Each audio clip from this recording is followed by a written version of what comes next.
te positionnes pas maintenant concernant un marché bien ciblé, eh bien déjà, soit tu vas jamais te positionner, soit tu vas simplement attirer des curieux. Oh my god.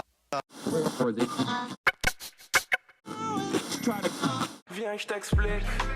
Yo, aujourd'hui, l'épisode sera un peu plus improvisé que d'habitude. Je voulais simplement te partager une expérience que je vis depuis quelques jours. En fait, depuis quelques jours, voire quelques semaines, je réfléchis à ma stratégie de communication. Finalement, de vidéos YouTube en vidéo YouTube, d'articles de blog en articles de blog, j'en suis arrivé en fait à me questionner sur la différence entre aider quelqu'un et sauver quelqu'un. C'est de cela que j'aimerais te parler aujourd'hui. Aider quelqu'un, cela veut dire que la personne a déjà conscience de son problème et s'inscrit déjà dans une démarche de recherche et d'application de solutions. Quand tu lui présentes ton produit et ton service, la personne sait déjà plus ou moins si c'est adapté à ce qu'elle souhaite faire. Quand tu veux sauver quelqu'un, c'est que la personne n'a peut-être même pas conscience de son problème ou pense carrément que c'est impossible pour elle de s'en sortir, ou qu'il n'y a pas de solution à son problème. Cela veut dire que quand tu vas lui présenter ta solution, quand tu vas lui présenter ton produit ou ton service, tu auras beaucoup plus d'obstacles à surmonter. Pour sauver cette personne, tu devras mettre un investissement personnel beaucoup plus important. Ça va te bouffer de l'énergie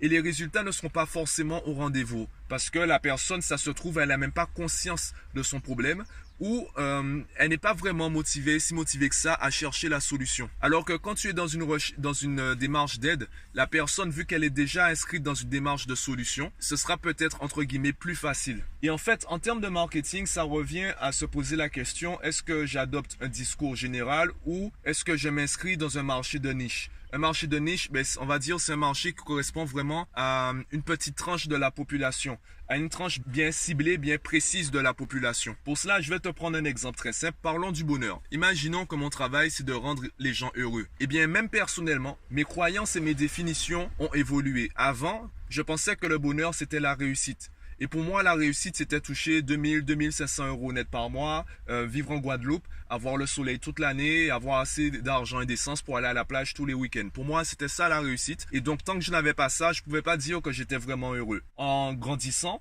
en vieillissant d'ailleurs, mes croyances et mes définitions ont changé, donc j'ai une nouvelle définition du bonheur, j'ai une nouvelle définition de la réussite. Eh bien, ce changement veut dire quoi? Ce changement veut dire je suis sensible à un contenu différent. Les vidéos qui auraient pu me plaire hier ne vont plus me plaire aujourd'hui. Et inversement, les vidéos qui me plaisent aujourd'hui ne m'auraient certainement pas intéressé hier. Ça aurait été vraiment en dehors de ma zone de confort, ça aurait été en dehors de mes croyances. J'aurais peut-être même dit c'est de la merde. Peut-être même que si le moi d'il y a 10 ans écoutait mon moi d'aujourd'hui, peut-être que je dirais que en fait que c'est de la merde, que ça sert à rien, que je raconte n'importe quoi. Pourquoi? Eh bien tout simplement parce que ce que je dis répond à une certaine demande, à un certain besoin.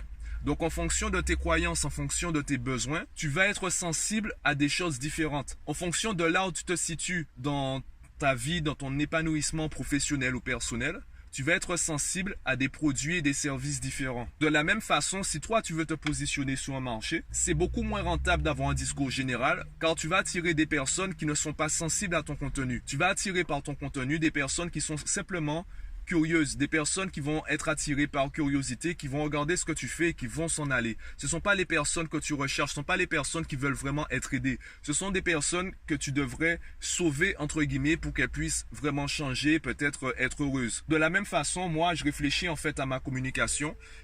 Arrêter de vouloir sauver les gens et travailler avec ceux qui veulent être aidés. Ça peut paraître méchant de le dire comme ça. Il y a des parents qui pensent que même si leur enfant n'est pas épanoui, même si leur enfant n'est pas heureux, tant qu'il a 16 de moyenne, ça va. Si moi je pense détenir la vérité, si moi je pense que c'est ma façon de faire qui est la meilleure, ou carrément si je pense que c'est ma façon de faire qui est l'unique bonne façon de faire, eh bien cela veut dire que je veux sauver ces gens-là si je leur parle. Même si je pense par ego détenir la vérité ultime, je dois continuer de travailler avec ceux qui sont prêts à être aidés. Et c'est là l'intérêt, c'est la raison pour laquelle je continue de publier tous les jours des vidéos et des podcasts, parce que peut-être qu'un jour, les personnes qui pour l'instant devront être sauvées, peut-être qu'un jour ils auront le déclic et ils voudront être aidés. Le jour où ils voudront s'intéresser à mon contenu sera déjà présent. Et c'est d'ailleurs la raison pour laquelle je dis autour de moi de ne pas attendre d'être parfait pour se lancer, puisque ça va s'améliorer et au moins il y aura une trace. Si tu attends 10 ans pour te lancer. Pendant 10 ans, il n'y a aucune trace de toi, il n'y a aucune trace de ton contenu, il n'y a aucune trace de ton amélioration. Même si tu agis maladroitement, même si ce que tu dis est maladroit, si tu le dis aujourd'hui, eh bien, il y a des personnes pour qui ton message va suffire. Je suis bien conscient que ce que je dis aujourd'hui n'est pas la vérité ultime, n'est pas la perfection. Ne serait-ce que sur la forme, je fais en sorte de progresser aussi bien dans le montage, j'ai changé de générique il y a peu, je vais continuer à l'améliorer, j'essaie de m'améliorer en permanence. Donc forcément, mon discours va s'améliorer aussi. Il y a des choses qui vont changer, il y a des choses que peut-être je vais arrêter de dire, il y a de nouvelles choses que je vais dire. Donc, mon travail n'est pas figé dans le temps. Et c'est un peu ça le dilemme de l'ère industrielle, c'est que avant, tu apprenais un métier et tu bougeais pas, tu continuais à répéter, un peu comme un ouvrier, donc dans une usine, on répétait les mêmes actions jusqu'à la retraite. Aujourd'hui, on se rend compte qu'on doit sans cesse progresser, sans cesse se former. Donc, si tu attends pour proposer ce que tu sais faire, tu ne vas jamais commencer. Si tu veux commencer aujourd'hui, eh bien aujourd'hui, on est déjà en train de préparer demain. Donc, la méthode de travail que tu vas vouloir appliquer aujourd'hui, demain, elle sera obsolète.